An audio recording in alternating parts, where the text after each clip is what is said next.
சிவகார்த்திகேயன் விஜய் கூட போட்டி போற அளவுக்கு இந்த ஜனகன் விசஸ் பராசக்தி அப்படிங்கிற படம் இந்த பொங்கலுக்கு வருது. அப்படின்னா சிவகார்த்திகேயனுடைய ஜாதகம் விஜயை விட அதிக பலம் பொருந்தி இருக்கா? சிவகார்த்திகேயனுடைய ஜாதகம் எப்படி இருக்கு? விஜய், சிவகார்த்திகேயன் பொதுவா இது போன்ற சர்ச்சைகளுக்குள்ள ஜோதிடத்தை கொண்டு போய் நிறுத்தக்கூடாது.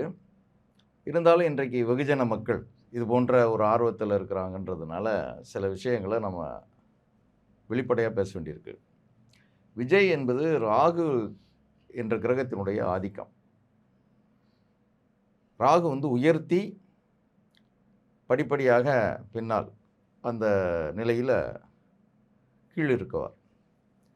கேது கீழிருந்து மேலே உயர்த்துவார். இது சிவகார்த்திகேயனை பொறுத்தவரை கேது ஆதிக்கம்.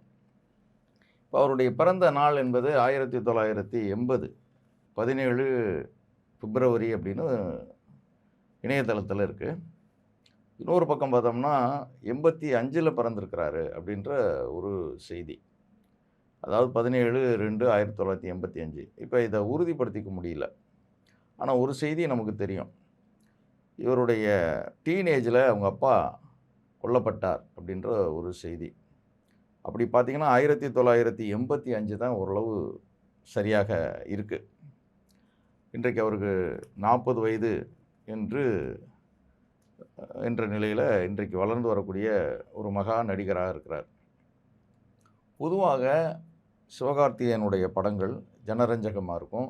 குழந்தைகளுக்கு ரொம்ப பிடித்த படமாக இருக்கும். பெண்கள் எல்லோரும் பிடித்த படமாக இருக்கும். ஆனால் சப்ஜெக்ட் ஓரியன்டாக, அதாவது பொது நிகழ்வு தொடர்பாக அல்லது நாட்டுப்பற்று தொடர்பாக, மொழிப்பற்று தொடர்பாக, அல்லது ஒரு மிக முக்கியமாக விளையாட்டு தொடர்பான ஒரு படம் கூட எடுத்திருந்தார். அவரே ப்ரொடியூசராக இருந்தார். எதிர்நீச்சல்.